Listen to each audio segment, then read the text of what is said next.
Now, let's go back to the front of the Australian guys. And look, GetUp, they're a funny old mob, GetUp. I'm not a big fan, as most people would know. Crush and scar, GetUp's poll tactics under review.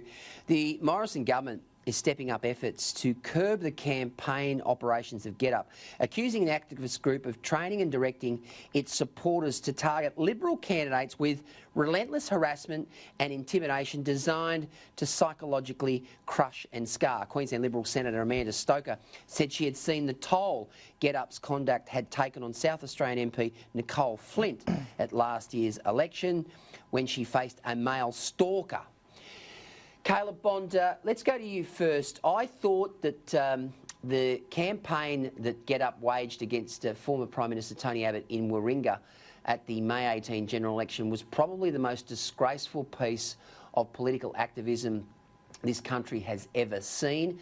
The depiction of Abbott as being a lifesaver. He's not only a lifesaver, he's a volunteer firefighter, but they depicted him on a beach being a lifesaver, eating an onion, watching someone drown as he sat there eating the onion. And I think they may have apologised at some point for doing that, but at that point, Paul Oosting, the CEO and head honcho, he should have just resigned and gone and lived in New Zealand because it was a disgrace. Dead right, and I believe they pulled the ad in the end. And by the way, it's about as far from the truth about Tony Abbott as you could possibly get. It was a pretty disgusting characterisation of a man who actually genuinely cares about his community, unlike a lot of the leaders we've seen in this country over the last decade or two. But their conduct not only in Warringah, their conduct in South Australia, particularly against Nicole Flint, was very ordinary. They pushed very hard with gutter politics to try and defeat Conservatives around the country. And look, I can understand why the federal government would want to do everything within their power to water down and defeat GetUp. But they've already defeated GetUp. The only win that GetUp claimed in the last federal election was to get Tony Abbott out of Warringah.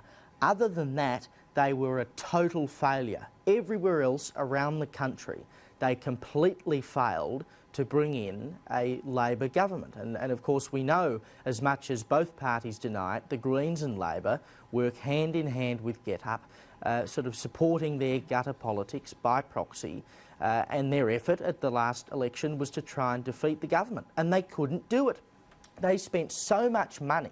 They were a well-oiled, big spending machine, and the only thing they achieved was to get Zali Steggall into Warringah. So I think their actual political influence is already pretty much dead in the water. They're pretty useless because people see through their nonsense. People look at them and go, that's not who we are. If we're going to vote for a left-wing party, we're not going to vote for a left-wing party because you've characterised a decent man like Tony Abbott as a waste of space. They're going to vote for a party because they believe in their policies.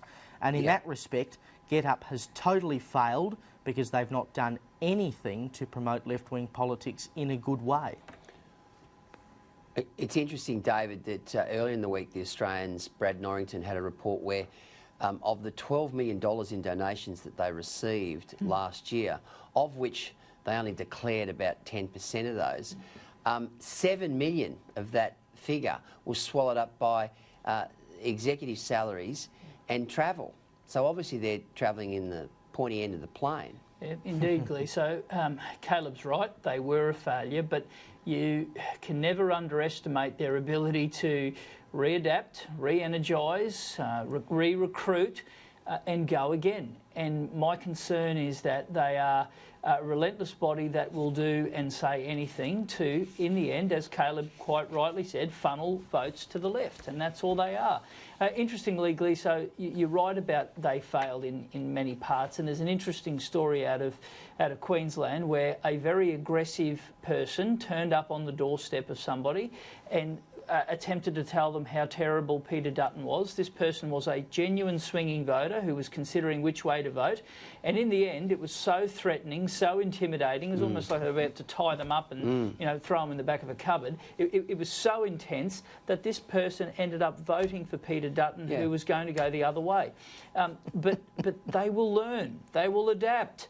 And my concern is if left unchecked, they will do and say anything to get their one result, and that is to skew the political process. They're relentless.